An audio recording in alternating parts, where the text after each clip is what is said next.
நாட்டு வெத்தலைவள்ளி கிழங்கு தோன்றும்.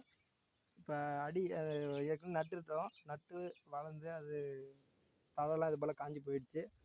இதுதான் நாட்டு வெத்தலைவள்ளி கிழங்கு காஞ்சி சருகு காஞ்சிடுச்சு. அதெல்லாம் சுத்தம் பண்ணி வச்சுருக்கேன். இப்போ தோண்ட போகிறேன்.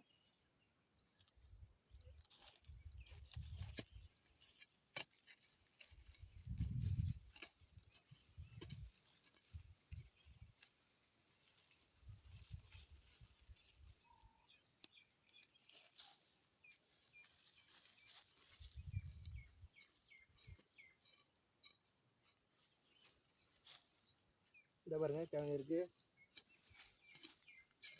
கண்டுபிடிச்சிட்டேன். இது இருக்கு பாருங்க கிழங்கு.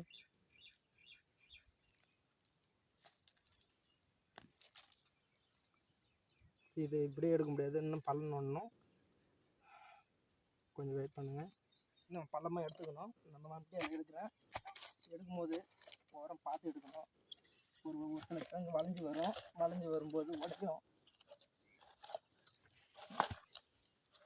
தெரியாமல் மண் வெட்டி பட்டுரும், கிடப்பாக கூட பட்டுரும்.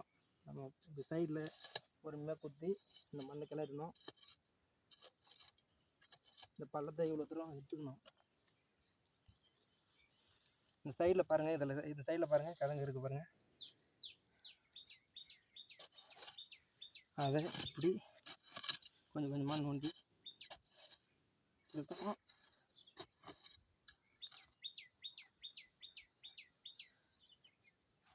கிழங்கு இருக்கிற முடிஞ்சிடுச்சு. கிழங்கு அழகாக வெளியே தள்ளுறேன் பாருங்க. இதுதான் கிழங்கு பாருங்க.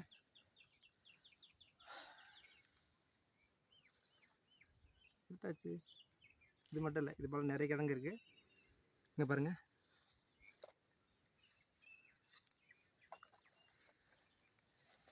இது கூட சிறுவள்ளி கிழங்கு போட்டிருந்தேன். அது சரியாக மகசூல் தரல, கொஞ்சம் தான் கிடச்சிது. இதுதான் சிறுவள்ளி கிழங்கு. பரவாயில்ல, ஆனால் வெத்தலைவள்ளி கிழங்கு எனக்கு போதுமான மகசூல் கிடைச்சிருக்கு.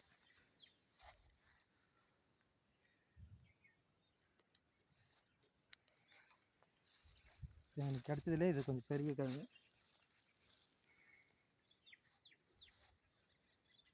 பாருங்க.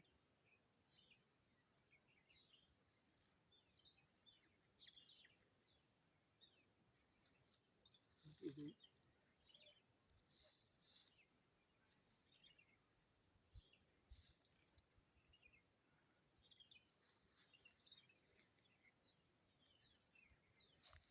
காலையிலேருந்து நோண்டிட்டு இருக்கோம்.